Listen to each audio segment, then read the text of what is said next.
foreign ministers. They're going to discuss many things. Amongst them are the war in Syria, for example, the refugee crisis in Europe as well. But since John Kerry, Secretary of State, was in Hiroshima, he thought it would be a good idea to visit the Peace Memorial Museum and lay a wreath basically commemorating all those who were killed when we, at the end of World War II, dropped a nuclear bomb killing 140,000 people.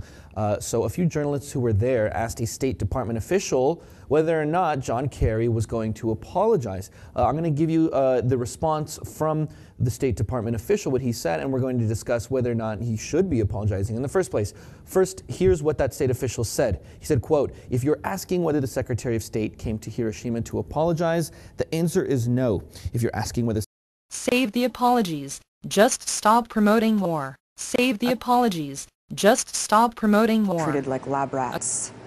The myth that the U.S. needed to drop nuclear weapons to end the war and, quote, save lives remains one of the biggest institutionalized falsehoods in American society.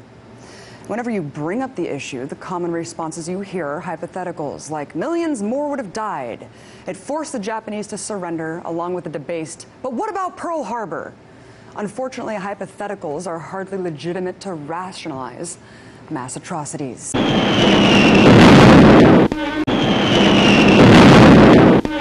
Level.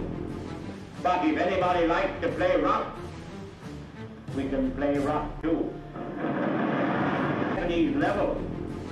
But if anybody likes to play rough, we can play rough too.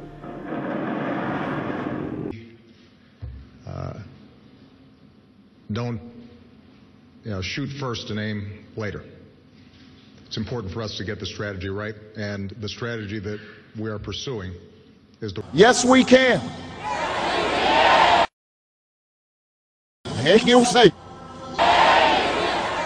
Heck, you say. Heck, you say.